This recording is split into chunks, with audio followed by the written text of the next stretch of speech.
Big time fight feels co-main event. There's an 8-fight win streak on the line for King's MMA's own Beneil Dariush when he takes on the former champ Charles Oliveira. Dvorak is coming off of a title losing performance against Islam Makhachev. His last time out, got dropped in that fight, got finished on the ground. It was wild to see. And you talk about win streaks, Oliveira was on an 11-fight win streak, and ultimately, he will end up in the UFC's Hall of Fame. In the all-time metrics marks, number one or tied for number one in bonuses, number one all-time in finishes. If Donald Cowboy Cerrone can get there, Charles Oliveira can too. And if you consider this matchup, I mean, a lot of things at play. You got the Ultimate Fighter going on right now, McGregor versus Chandler. You got Gaethje going to be taking on just a wild fight against Dustin Poirier for the BMF belt, and still up there at lightweight is this fight in the co-main event of the pay-per-view this weekend. And for Charles Oliveira, he's fought in Canada before. He fought in Saskatoon against Max Holloway. It was the weirdest fight ever. It was a weird fight. For Beneil Dariush, that shorter plane ride coming up from California to BC.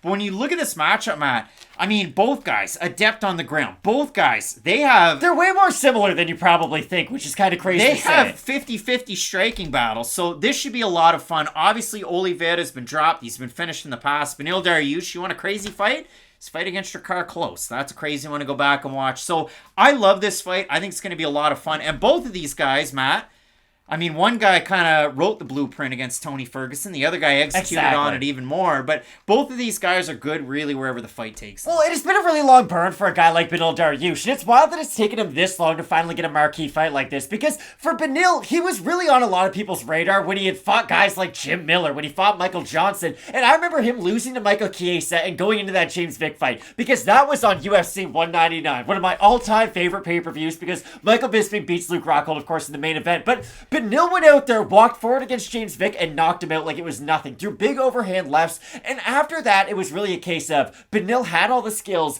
but there'd always be that one thing missing in a lot of his matchups. I brought up the Evan Dunham fight, oddly enough, earlier on, and I'll get back to that in a second. But think about Beneil. Is he a good striker? Yeah, he's a great striker. But at King's MMA for a long time, he has insane jiu-jitsu. We've seen that a lot more as his career's progressed. We know how good of a wrestler he is too. But for Beneil, we've seen the chin get tested in the past, especially early. And even in the Evan Dunham fight, think about that fight. He starts out, hurts Dunham, has a lot of success early, but we do see the gas tank kind of wane as that fight continues. Now, I don't think Beneil Dariush has a poor gas tank at all. I don't think that's a part of the conversation. I'm just saying, for Dariush, it did take him a long time, but it kind of made sense when you go back and watch all the performances, and that's why I'm such a big fan of this fight when it's happening right now. Some fights you get a year too early, some fights you get a year too late. I think this is the best time for these two guys to be fighting, because we have never seen Beneil Dariush, A, on a more exciting point in his career, or B, at a better point of his career. And for Charles Oliveira, he brought it up himself. There is a champion, and his name is Charles Oliveira. And he laid an egg against Islam Makhachev. Let's just call it while it was. He called himself out for it. He said, I was off that night. You're going to see a better version of me. So if we get an Oliveira who has a fire lit under him versus the Beneil Dariush who has looked like an absolute wrecking machine as of late,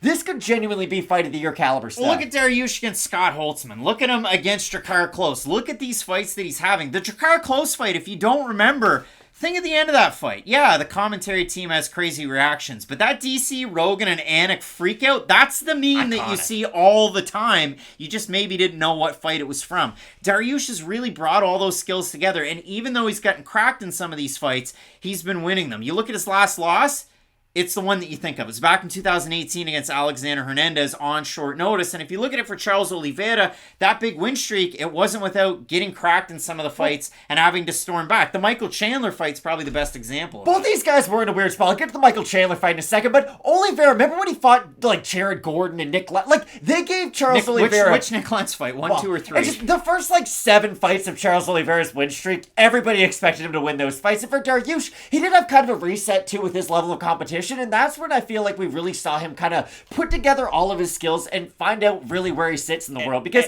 ever since Dariush did go and had those Holtzman fights, had the close fight, it really did help him become a much more well-rounded mixed martial artist. And we saw that in the Tony Ferguson fight. I know Tony's not in his prime anymore, but the fact that we saw the whole complexity of his skill set, we saw the strikes, we saw the takedowns, we saw the top control, I'm going to be so interested the second this fight hits the mat because Dariush has been submitted in the past. I know I brought up the Michael Chiesa fight earlier, but Charles Oliveira, for being the greatest grappler of all time in terms of offensive submission numbers, he's also been submitted a good amount of times too. So I'll be very curious to see who is going to have sustained levels of success in the mat, or are we just going to get a whirling Dariush of two guys? Is it just going to be a big old scramble fest? If you just look at their last fights, look at what Beneil Dariush did against a multiple-time ADCC champ and national wrestling champ in Mateusz Gamrot. The striking was there, the defense was there, everything was there for Dariush on that night, and he looked amazing. Charles Oliveira had none of it, and he got dropped by Makhachev. So who's to say that Dariush can't do the exact same thing, just solely based off their last performances? I'm really eager to see how it works out for both of these guys. The knockdown ratio for Oliveira might surprise you. 8-4 and only 4 against. But again, he's been put on skates a couple of times fighter in his fights. Both of these guys have. So you look at the odds in the matchup. Dariush actually a slight favorite in this one. You have a look at the Topology votes to get a sense of what the fans are thinking on this one. I'm going to say over under 67.5% for the former champ, Oliveira. I'm going to say under. I think Beneil will be the favorite. And yeah, 950 total votes, 52% Dariush, 59% by decision, 26% by knockout.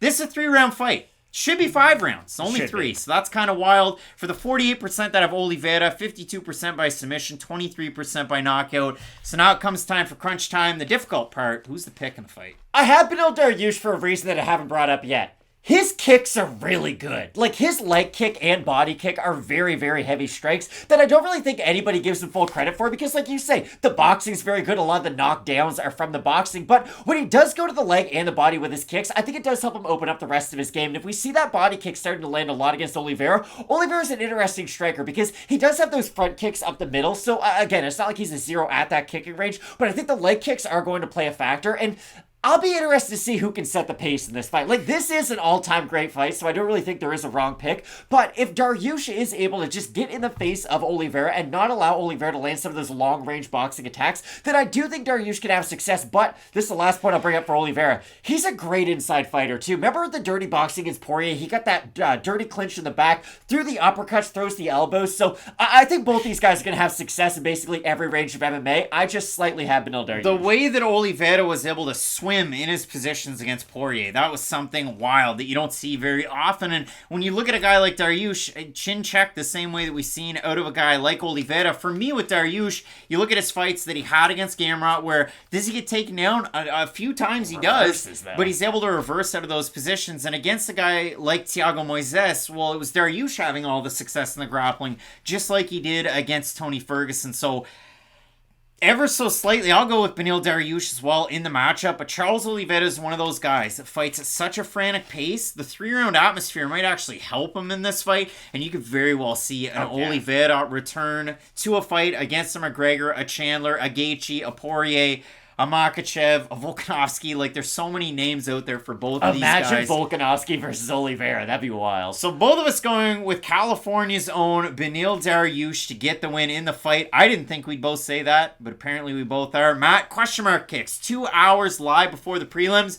We'll see how the weigh-ins affect these guys. Oliveira, he's missed weight in the past. Well, 145, though. Yeah, we've seen it. So it has happened, and it could happen. You never know. So that show, 2 hours before the prelims, here live on the channel. Leaves one more fight. You got Nunes taking on Aldana. You're not going to want to miss it. Keep it locked in with Fight Night Picks. We always say, let's get into it.